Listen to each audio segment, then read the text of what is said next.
Hi, my name is Shannon Haddock, and I'm a fiction specialist here at the Hoover Library. Today's book is a personal favorite of mine, and it's a unique collaboration. It's biographical fiction based on a real life person, and her life is fictionalized by two of my very favorite authors. The Personal Librarian is the title. Of course, it would appeal to me. Two authors are Marie Benedict, who has written many biographical fiction novels of strong women. She collaborated with Victoria Christopher Murray, who is a contemporary African American author who is very well known for her novels. Both of them brought to life a character who was born Belle Marion Greener. She is one of the daughters of a Richard Greener, who was the first African American graduate of Harvard. His wife's family was from DC, and they were very uh, prominent family too. When the children were in their later years, getting into high school and college, the mother wanted to give them every opportunity possible, so she moved the family to New York City. Richard Greener then left the family when he found out that his wife falsified the census to state that their family was white, Caucasian. She felt that their light skin was a blessing and that they should take every advantage of it because otherwise they wouldn't get the advantages, rightly so. And so Belle was one of the elder sisters, and she changed her name to Belle da Costa Greene. And what the older children did was told stories of their Portuguese grandmother, who was made up, of course, but that was meant to explain Belle's slightly darker complexion than her other sisters, who were light skinned. Belle da Costa Greene was a librarian in training at Princeton and became friends with J.P. Morgan's nephew, Junius Morgan. Uh, Junius recommended Belle for the new job of Pierpont Morgan's personal librarian, hence the title, The Personal Librarian.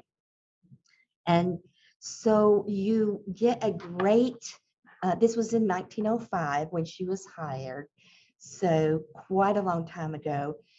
J.P. Morgan's fortune, he's one of the very first that was considered just obscenely wealthy. He used his fortune to build schools and libraries, and this was going to be his um, library, the Pierpont Morgan Library, which exists today. It was going to be a collection of art and rare manuscripts and rare books. Um, Everything from a Gutenberg Bible to other, very, very precious documents. And of course, Belle was hired. And this was kind of a unique move to hire a woman in this job. And that was her first hurdle, being a woman in this job. And she also had to fight against a lot of stereotypes. Um, Pierpont Morgan was known for his not just his philanthropy, but his philandering. Even though he had an established family, he was known to have a lot of different mistresses on the side, most of them married and in society themselves. Um, and so Pierpont's family kind of thought for a bit that Belle da Costa Greene was just another in a long line of mistresses, but she did distinguish herself uniquely at auction and in finer bookseller world. And she became a part of Morgan's social circle that went to operas and, anything that could elevate her status so that she had a better reputation in gaining these documents for Morgan's library. So there was a lot of tension. Um, with Belle worrying about being exposed, how to carry herself in a white world, which she'd been doing most of her life. But this had a lot of high stakes. If she was uncovered, her family would not have, the financial safety net that they did.